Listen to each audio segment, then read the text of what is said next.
After a massive win over the Avalanche, are the Predators finally rounding a corner? Let's deliberate.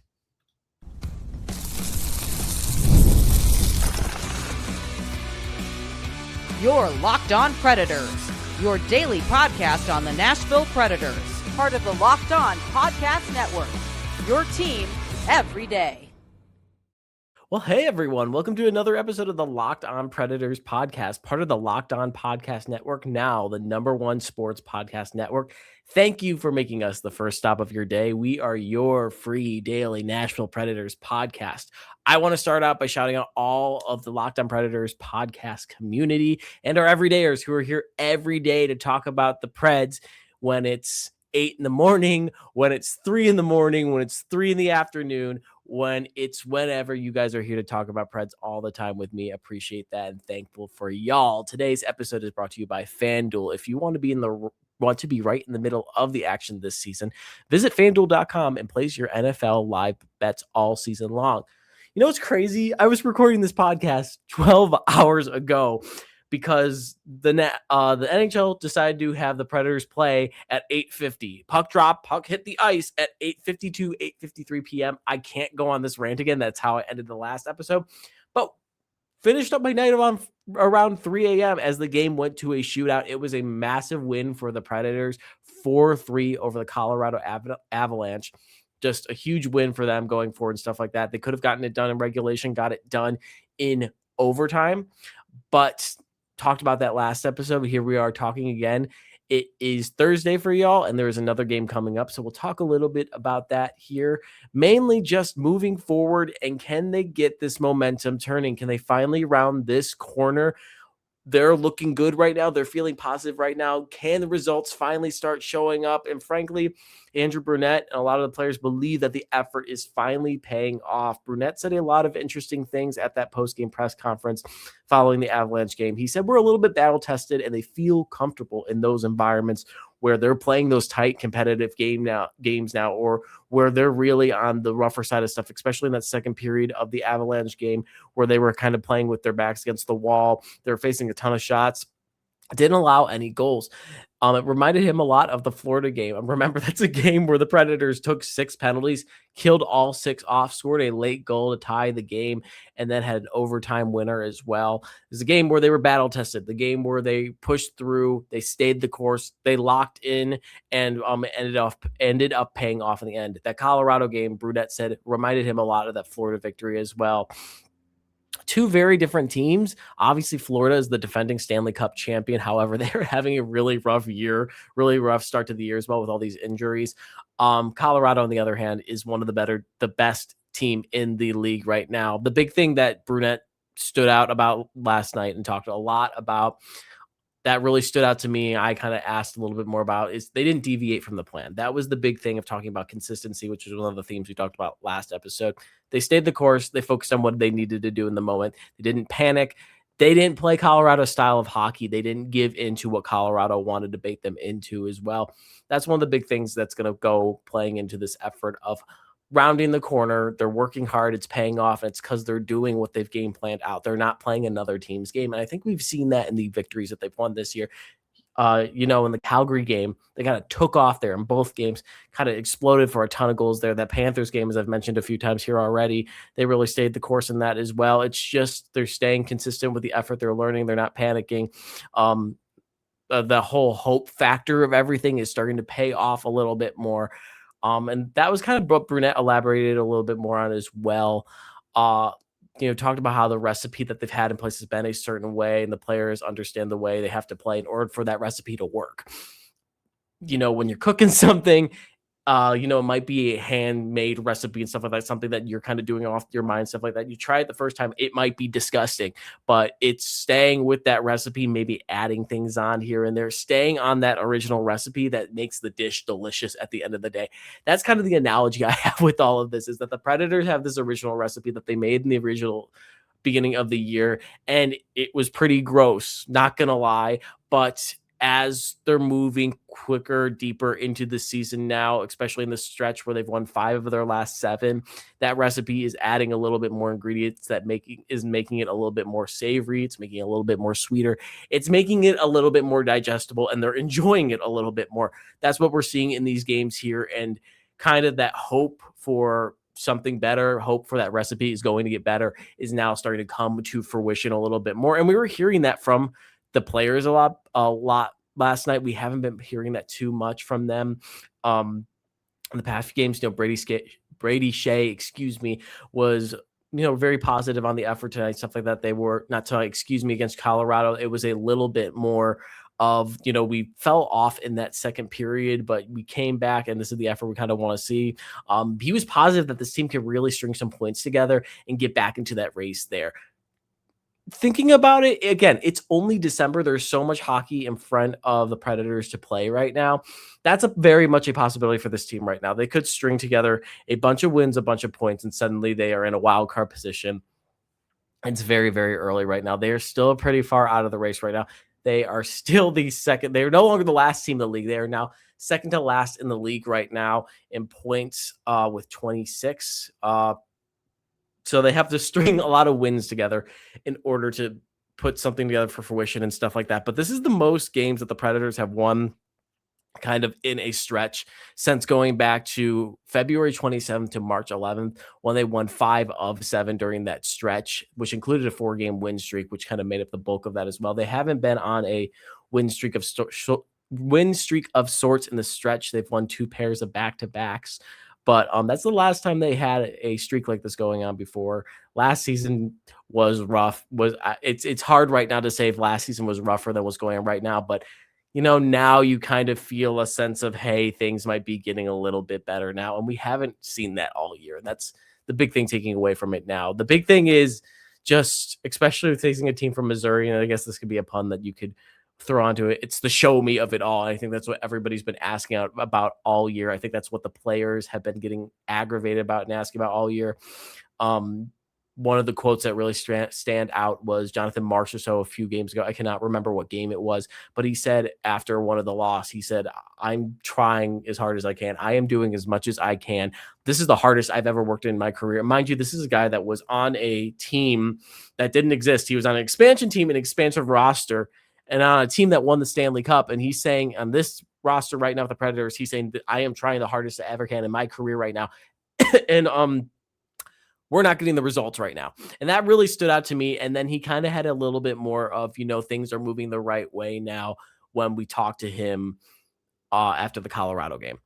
That kind of stood out to me a little bit more. He's been one of the guys that's been, a little bit more real with everybody and talking about that. And I'm not saying everyone on the Predator roster is real, but, some guys have been really straightforward about how frustrating things have been. Him, Steven Stamkos, Ryan O'Reilly, who, is not afraid to talk about if he's struggling in his own game, even if he is leading the team in points. But there seems like there is a bit of a locker room turn around a little bit more. I've said it a million times already, but it just depends on what this team can put together moving forward and just showing it out on the ice as well. You're having a St. Louis team come up that's in a similar position as you. You could win those 2 games there. You go off to Colorado for a game. It's a kind of a hairy, weird stretch to where you're playing 2 at home and then you're 2 on the road against the 2 same teams you just saw. But this is an opportunity for them. If they can win against these 2 teams the first time, they could possibly do it a second time as well. But they'd be going on the road as well. So that's a big turnaround they have for going them right now as well. But it's just about the effort paying off. They're putting the effort in. It seems like things are going the right way. The big thing is just consistency again, as we talked about in the last episode. Anyway, coming up next, we're going to talk about some players that if you want to turn things around, if they're finally rounding a corner, you need more from these players. It cannot just be Ryan O'Reilly, Philip Forsberg, Luke Evangelista, UC Saros. It can't be those guys every night. They need to get a cohesive full team effort, and there are a handful of guys that really need to be part of that rounding corner effort. So in the next segment, we'll talk about which guys need to be part of that effort. NFL Sundays move fast. One big play, and suddenly everything feels different. That's what makes live betting with FanDuel so exciting. You're not just watching the game, you're reacting to it in real time. With FanDuel, you can place bets as the action unfolds. Every drive, every momentum swing, every highlight moment. Live betting is best when the game starts to shift. A receiver gets hot, a defense tightens up, or the momentum flips after a turnover. FanDuel lets you jump into the moment. Live spreads and money lines adjust instantly. Player props update as a guy heats up. You can bet the next touchdown scores, drive results, totals, and it keeps you locked into every snap, every drive, every possibility. Nowadays, with the NFL and some of the best players in the league right now, anything can change at any time. Personally, I'm really locked in on the Bears being from around Chicago. They're playing really well and things can change instantly. They played a really good game against the Packers, lost that game. When you're thinking about betting, it's good that that live opportunity, that live wire switches up instantly and you're able to make bets as they're happening. So if you want to be right in the middle of the action this season, visit fanduel.com and place your NFL bets all season long. FanDuel, the game moves fast and so can you. So needing more from ellipses means the Preds are needing more from, and I have a list of players right here. First one, and I think this one's a little bit up for interpretation. I think it's definitely up for interpretation, just the way you view this player and what the Predators want to get out of him in the moment or what they expected to get out of him in the moment. That's Erik Haula. Um, my thing with Erik Haula is I think they brought him in as a bottom six center. And that's the role that he fulfilled. The Predators needed center depth completely. And that's where he is able to fill him out. Now, the Predators are still lacking in center depth, hence why I have two centers on this list. I could add a third if I wanted to, but I didn't. Too many penalties from Erik Haula. That was the big thing. It could have been the game-changing moment, the game-defining moment against the Avalanche on what day was that? Tuesday, where he took a tripping penalty in the final 2 minutes of the game. The Avalanche had a 6-on-4 power play for the rest of the game, and Cale Makar scores a goal with 8 seconds left in the game to force overtime. That's the difference between giving the Avalanche their third regulation loss of the year and going to overtime with them, where they still won, but that's the 7th time the Avalanche have lost in overtime this year. There's significance to the win completely. I'm not taking that away at all, but there would just be even more if you're beating this team in regulation. And that kind of the penalty of it just kind of sucked that away. Assist total is top. The assist total Haula has this year is high. His 12 assists, 4 goals, 16 points, which is still good. It's kind of surprising by me. I think it's just because he's a veteran player and he's been around the game a lot. And I'm going to talk about another player in the third segment that kind of fulfills this a little bit more about just having a veteran status. He's still projected to make the Olympic roster. It's a guy who has 16 points in like 27 games. That's kind of crazy in my mind, in just the Olympian stuff like that. Obviously, it's a great thing that the Predators are sending guys to the Olympics just in general. But I mean, with Haula, it's just the whole thing is that like with having a point total so small like that, I shouldn't say it's small, but like a kind of like a lower point total like that and being in the Olympics, it's a little bit surprising. You would expect a little bit more of a jump, and he kind of needs a little bit more of a jump as well, and not taking so many penalties. I think he's found a lot of chemistry with that Marchessault Bunting line that connected in the preseason, had good chemistry in the beginning of the year. It's dwindled off a little bit. You know, Marchessault seems to be kind of picking up a little bit of a flow again now. We haven't seen too much stuff from Bunting. He had a great start to the year as well.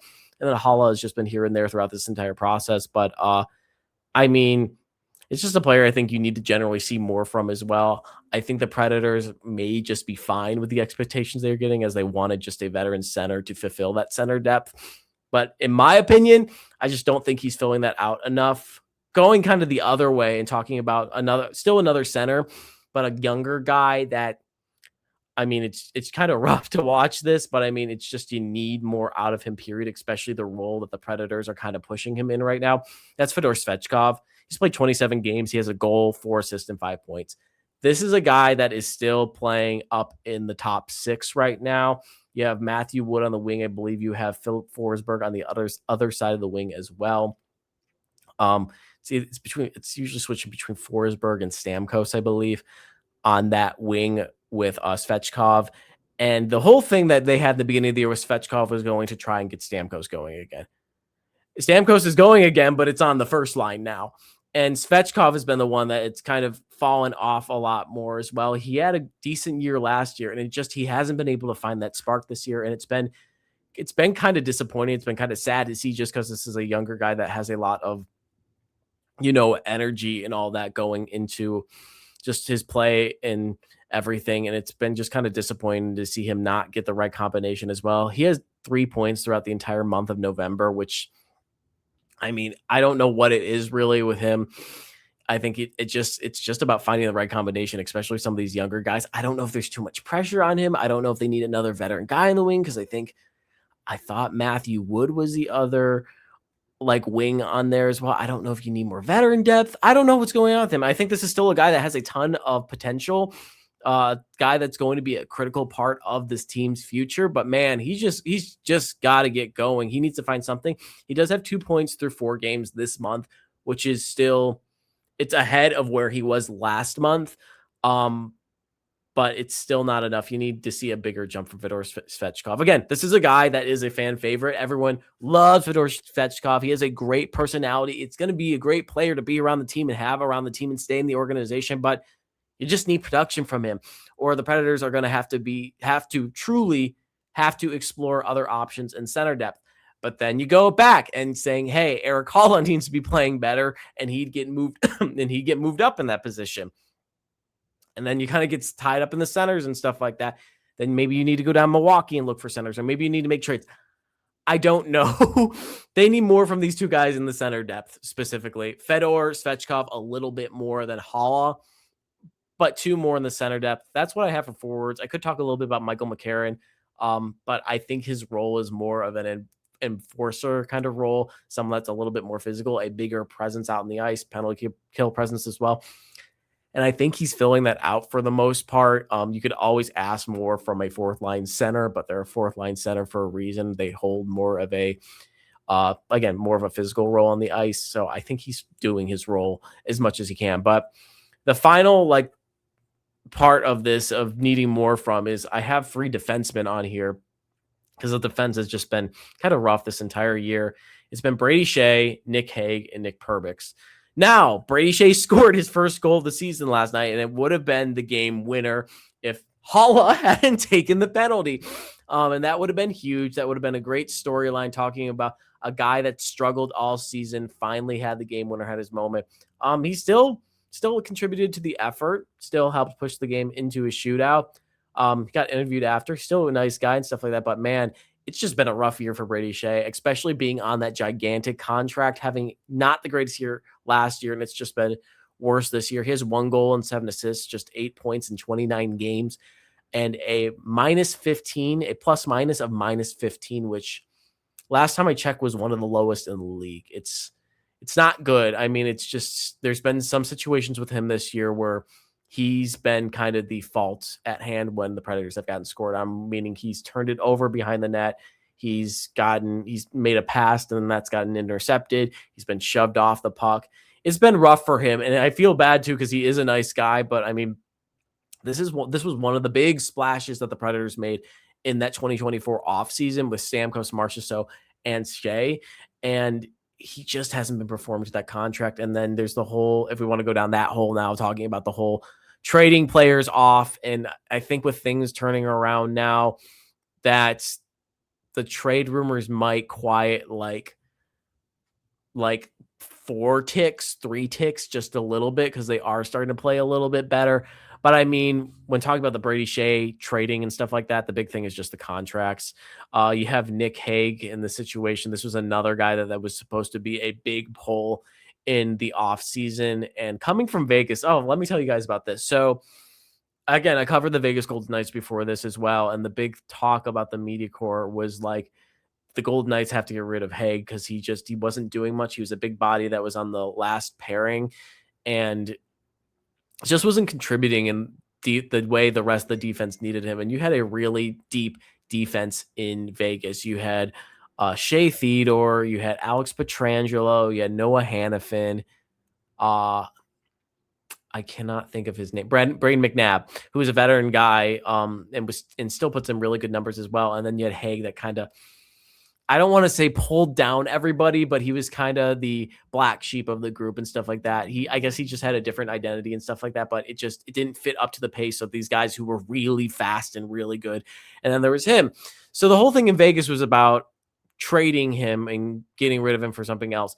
And then when I got here, I saw that the Predators had picked him up, and I was like, it was a very interesting poll because I was like, okay, I'm like, I don't know how bad this team needs defensemen right now. I think they need centers, and Nicholas Waugh, who played out in Vegas and is now in Toronto, and he was a part of the Mitch Marner trade. I think that would have been a really, really, really good pull for the Predators. He's a bigger guy that like this.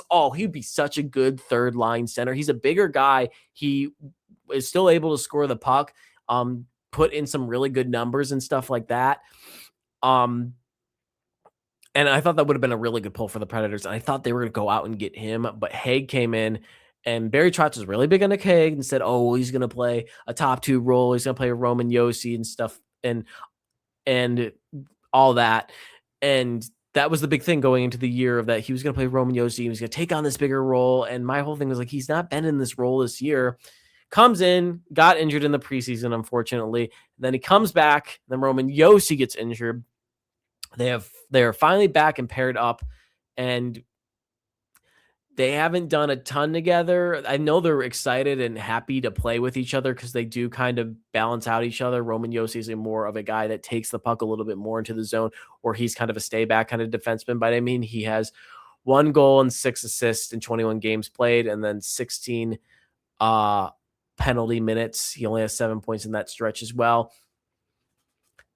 I guess talking this out, you could expect a little bit more from him, but being a traditional stay-at-home defenseman, he's kind of doing his job to an extent. I think a lot of this is just about the injuries as well, but the penalties are kind of the right now with it as well, especially with like 16 and it beginning to climb a little bit more. He definitely does not have the most on the roster at all. I think Ozzy Weisblatt leads that, but he is injured right now, so people will likely catch up to that total. But there's him.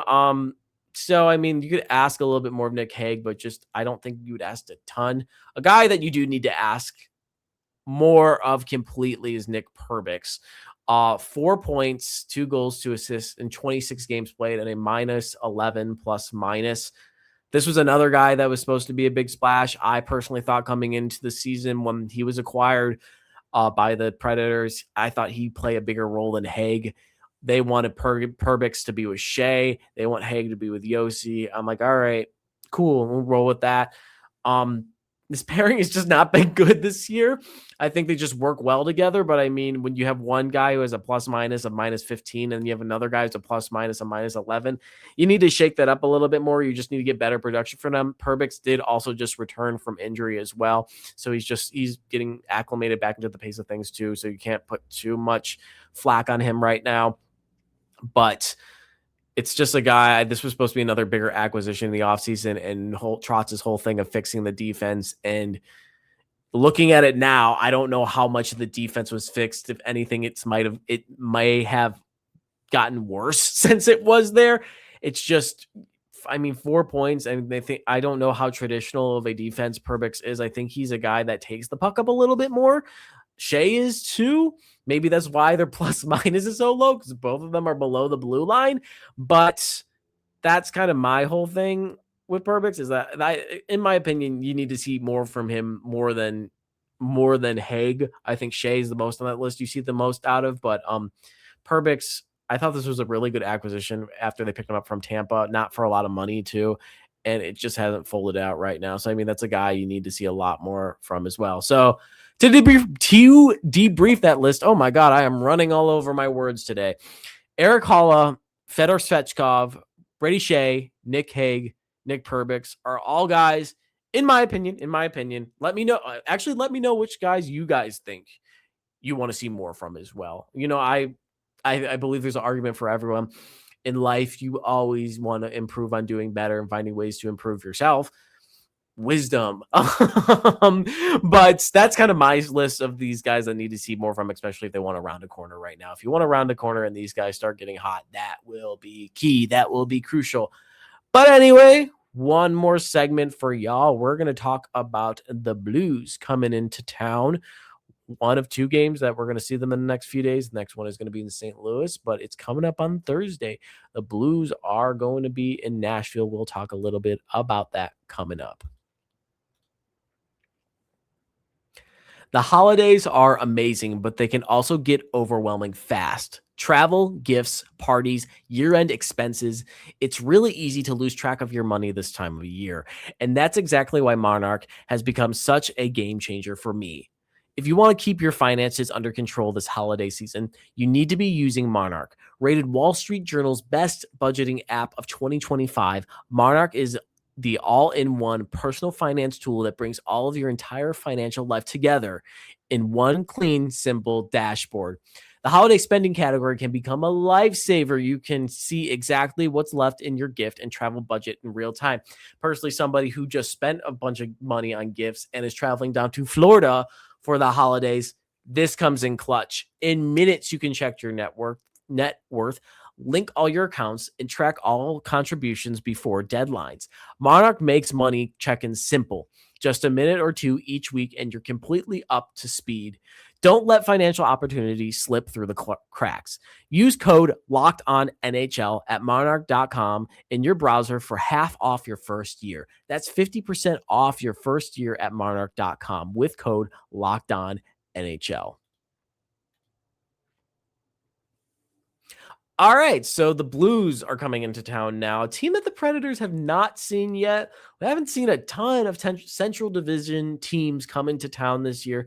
I don't believe the Predators have seen just a ton of Central Division teams as well yet. Not everybody, but they have seen a good amount of people. I haven't come into Nashville too much, but they've been traveling a little bit all over as well. But the Blues are coming into town. This is a team in a similar position as the Predators. They are 11, 13, and 7, 29 points. They are 7th in the Central. The Predators are 8th in the Central right now. Even if the Predators win this game, they're going to still be behind the Blues. They are 3 points behind the Blues right now. But talking about just the bottom dwellers of the league, guys that are teams that are kind of in those last place positions as well. When you look at the record of the 10 worst teams in the league, and the Predators have played 6 of them, the Predators really don't. It's strange because the Predators have done really well against them. They're 6-2-1 against 6 of the 10 worst teams in the NHL. They have wins over Florida, Chicago, Ottawa, Calgary, and Vancouver. They lost to Winnipeg and Florida, and then they have an OT loss to Vancouver. I mean, when teams are playing bad, they're losing to everybody. This is a Nashville team that is not great this year, but they're beating teams that they're supposed to be beating. I guess when you're the last team in the league, everybody's supposed to be beating you. So these are teams, I guess technically you're not supposed to be beating. If that makes any sense, did I just confuse y'all? I apologize. They're playing well. They're dominating some of the worst teams in the league, and they are the worst team in the league. So, I mean, that's like, again, they're supposed to be in a similar category against these teams, and they're winning consistently. I think some of these games are blowouts. The Ottawa game was a blowout. The 2 Calgary games were blowouts. The Vancouver game was close. Winnipeg was a blowout loss. Florida was a blowout loss. The second Florida game was an OT win. And then there was the OT loss to Vancouver, who is now the worst team in the league. It's interesting. It's interesting to look at before, but hey, some of these teams would be in similar places. The Blues are actually in a similar place as the Predators right now, seemingly getting everything together. And maybe I think the Predators, I guess using another analogy, they're along that wall, the corners right here. The Predators maybe are kind of like slowly turning around it. Maybe the Blues are like a little bit back here. If you can see that visual, if you're listening to this, I am sorry. But to put that together, I think the Blues are a little bit further behind rounding a corner than the Predators are right now, but they have similarities as well. The Blues have won 4 of their last 7. which means they've lost 3, which doesn't sound great, but it's an above 500 record. Their most recent loss was a 5-2 loss to Boston. This is the second loss they've had to the Bruins in 4 games. They're in a similar situation, I believe, to the Predators, and just they're seeing a lot of the same teams right now. And you kind of fall into a flow with that. They've lost to Boston twice this year. They're a West team, so that is the season series. They're being carried by Robert Thomas right now. He has 20 points, 6 goals, and 14 assists in 27 games. Still a better status. No, excuse me. The Predators have a better status in scoring than the Blues have right now. They have 3 guys that have over 20 points this year. That is Ryan O'Reilly, Philip Forsberg, and Luke Evangelista. Let's talk a little bit about Luke Evangelista. We're deferring a little bit off of the last segment, but I think everyone loves Luke Evangelista, so we're going to talk a little bit about him as well. For a guy that was going through all the contract stuff over the offseason that leaked into camp, and then I know there was the whole debacle of the sign that was seen before one of the games that was talking about like, hey, you need to play up to your contract. And he's basically taken his Sharpie on that sign. He said, do you want me to sign it for you? He has 20 points. I believe he's 20 points this year. And he's 3rd in scoring on this roster. He is proving himself completely. Again, it's not a great year for the team. You would expect maybe a younger guy with all that drama on another team to like score a bunch more, but this is really good for this Predators team right now. And he's really showing out right now, but Predators have 3 guys with over 20 points. Blues just have 1. Similar to Hala, another Olympian that's surprising to be on a roster right now is Jordan Binnington. He has 3.18 goals against average and a .891 save percentage, which is not great.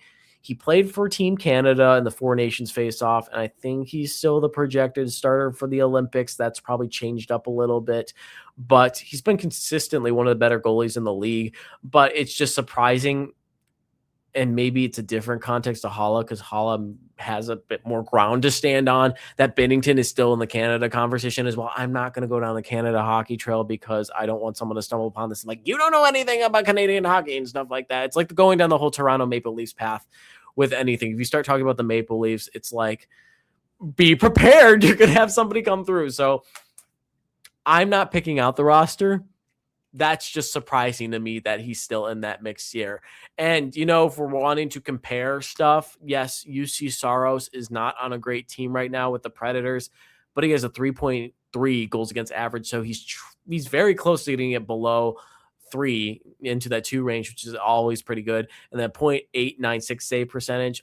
That's getting up into the 9 range a little bit more. So he's cusping a little bit more, if that's the right word, where Binnington's kind of solidly in that area a little bit. So, yes, Saros, I think he had a rough November, but his game is starting to pick up a little bit more, especially last night where he made 39 saves. Still the best Finnish goaltender in the league right now, but I don't know. I think a big part of it too is just about the team you have in front of you. And when you have Team Canada and Team Finland in front of you, you're going to play a little bit better and not see as many shots. But not talking about the Olympics yet. I'll save all of that. The Olympics are coming up, y'all. Y'all excited if they're going to build the venue? I'm looking forward to the Olympics so much. Hopefully they'll get to play hockey. Anyway, back to the Predators and the Blues.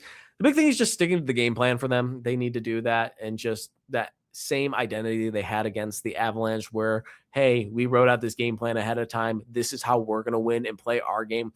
We're going to stick to that even if it gets rough at times. Even if we go down 72 seconds into the game, they're going to still stick to that game plan, and that's going to allow them to win games on and on, stuff like that, and adapt to that identity. I think where you change that up is where things get really rough, or you pull a goaltender and stuff like that. But sticking to the game plan and just trusting in that system, and it will work through as well, and not panicking. Panicking, I think, is just the underlying word lately that not a lot of people have been saying. I know Brunette used desperate before the game against the Avalanche.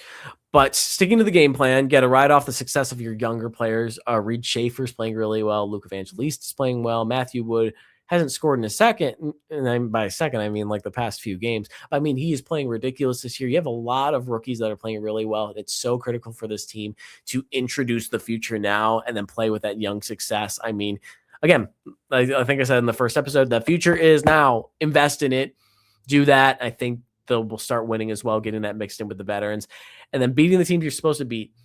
I could go crazy again and do the whole analogy and being like, well, technically these teams are better than them as they're the worst team in the league. But like when you have a 6-2-1 record against some of the worst teams in the NHL, keep rolling with that. I mean, you're going to see the Blues again too.